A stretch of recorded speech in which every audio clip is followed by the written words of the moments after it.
High, আজ Sunday, রবিবার। আর রবিবারের বিকেলবেলা আমরা তিনজনে মিলে একটু ঘুরতে বেরিয়েছিলাম। আর আমি খুব আইসক্রিম খেতে ভালোবাসি বলে ঘুরতে বেরোনো মানেই আমার আইসক্রিম। এমনকি বাদবাকি দিনগুলোতেও আমার বর আমার জন্য রোজের আইসক্রিম আনে। তো আমার বর তো যা ভালোবাসি সেটাই নিয়ে আসে। ম্যাঙ্গো ফ্লেভার আইসক্রিম আমি বেশি ভালোবাসি, চকলেটটা অতটা ভালোবাসি না। আগে ভালোবাসতাম, এত পরিমাণে খেয়েছি তার জন্য এখন আর অতটা ভালো লাগে না। আর এটা হচ্ছে ম্যাগনামের আইসক্রিম। আর একটা এনেছি, এটা চালু কোম্পানির আইসক্রিম। ওই এটা ছিল chocolate flavour brownie, chocolate brownie. তো এটার দাম ছিল কত জানো? 80 টাকা, যেটা আমাদের মধ্যবিত্ত পরিবারের অনেকটাই হাই বলে মনে হয়। সচরাচর 80 টাকা দামের আইসক্রিম খাওয়া হয় না, খুব জোর 30 থেকে 40। আর স্টিক আইসক্রিম এটা ছিল।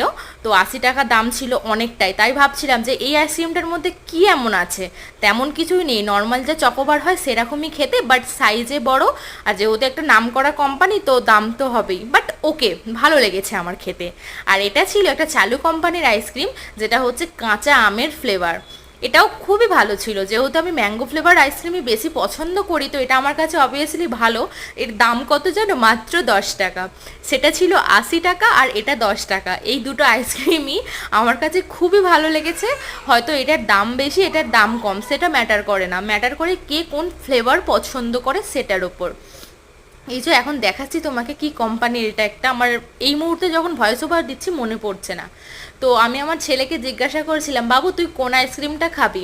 ও তখন বলছিল যে ওই চকোবার যেটা সেটাই খাবে, কারণ সে ওটা ভালোবাসছে বেশি খেতে। আর আমার তো দুটো আইসক্রিমই ভালো লেগেছে। এটার দাম অনুযায়ী দেখতে গেলে এটাও বেটার, এটার কম দাম অনুযায়ী দেখতে গেলে এটাও বেটার। 10 টাকায় আর কি মূল্য আছে আজকালকার দিনে। তো চলো আজকের মতো ভিডিও এখানেই শেষ করছি। ভালো লাগলে প্লিজ লাইক করো। বাই।